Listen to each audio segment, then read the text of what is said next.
Hi. The purpose of this video is to look at using Turnitin.com to help grade the personal project. So assuming you can follow the directions from Sakina's email dated January 11th to join a TA account by clicking on this link. Once you've done so, you'll have a new section on your homepage.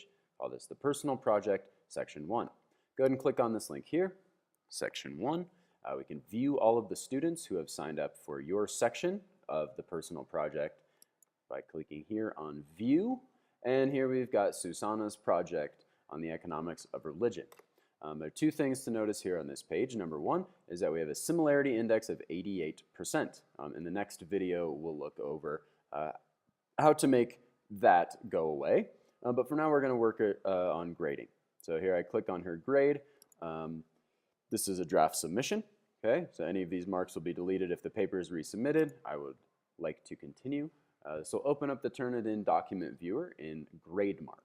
Using GradeMark, we can interact with this report in three distinct ways. First, we can make a comment, which is very easy. So here's her cover page. We've got her acknowledgments. We've got her table of contents, and down to the beginning of the report. In this report, we can make a comment, which is very easy. Simply mouse over to where you'd like to make a comment. Make a click, and good job underlining your header. Save that comment. When Susanna goes back into Turnitin.com, she can see the blue bubble that I've made a comment. She can mouse over it to read what that comment says and possibly fix something for a future draft. We can also go ahead and delete those comments.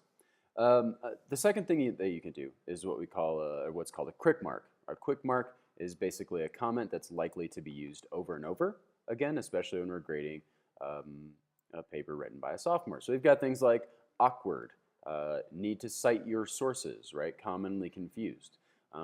One I found earlier was that Susanna had a spelling error. So go ahead and delete that and show you how to use this. I see a spelling error. I click on the spelling quick mark, and then I simply mouse over, click and drag it. This was not bizarre, this was bizarre. Sort of drop it on that word there.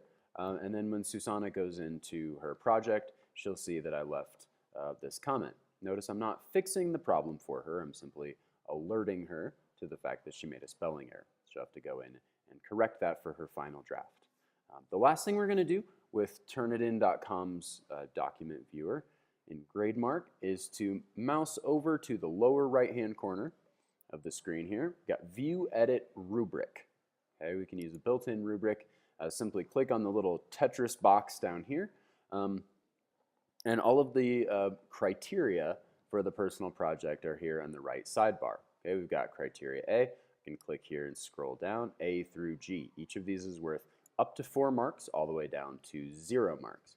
Now, if you don't remember what each of the criterion is, or you don't have the personal project guide handy, simply mouse over the numbers for each criterion, and you'll see in the blue box down here, you will see a description of what that criterion has to offer. So this student demonstrates well-developed organizational skills through time and self-management. I mouse over to 3. She demonstrates satisfactory organization. 2, some organization. 1, minimal organization, or 0 does not reach a standard described.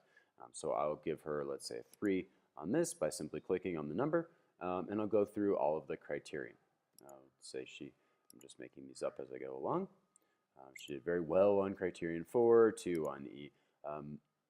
4s, all 4s should be very rare, exceedingly rare, basically the best project you could possibly do. Not very many of those. Just be pretty careful with your grading there. Don't get, put what you really think, basically.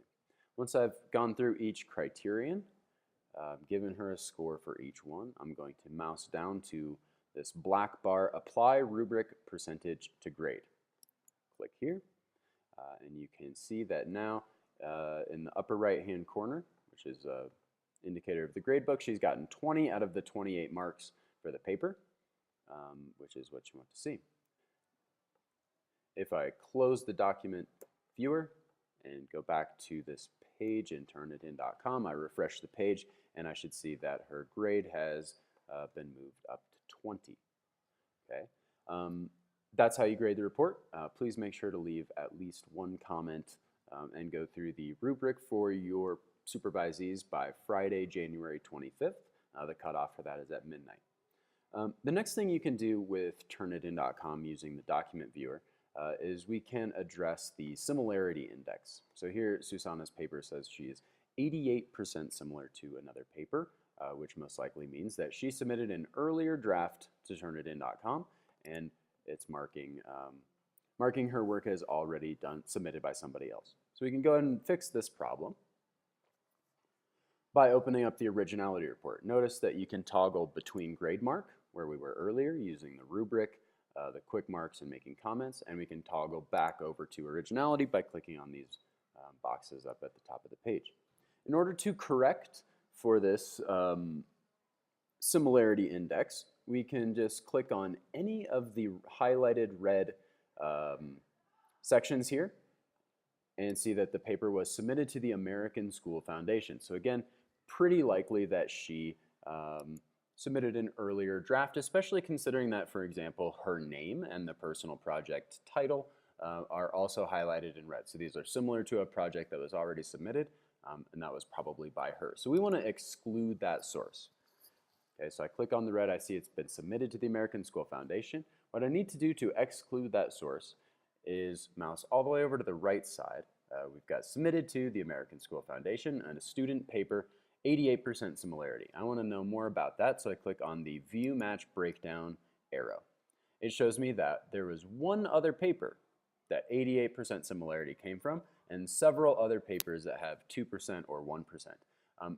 Most of our students are probably going to put something like the American School Foundation, AC, Mexico, and so forth. So some of that similarity is most likely from other students who, from the school, using standard cover page information like that.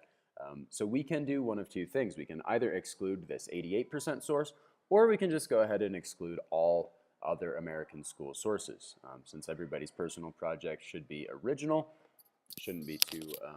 should not be likely that they're copying from someone else anyways. If you know for sure that your personal project supervisee is working with somebody else, go ahead and only unclick the box for one of these. Go ahead and down here to this black box, we're going to exclude sources. And I'm going to go ahead and exclude all of the American school sources for Susanna, since they appear to be very small pieces. I could also click just the smaller box with the 88%. In either case, I'll click all boxes again. Either case, head down to the red exclude button, click there, and we'll see that Susanna's similarity index has gone down to 2%, okay? Well below the limit for bringing the plagiarism issue to the academic dean, okay? So we've corrected for the originality index. Please go ahead and do that if your supervisee is over 10% or so. And please make sure to use grade mark. Again, you can get there via this box up here. And leave a comment and use the rubric down here, lower right-hand corner, in order to provide some feedback on their first draft by Friday, January 25th. Thanks a lot, and let me, Miss Brick or Harry Brick, know if you have any questions before that is due. Thanks a lot.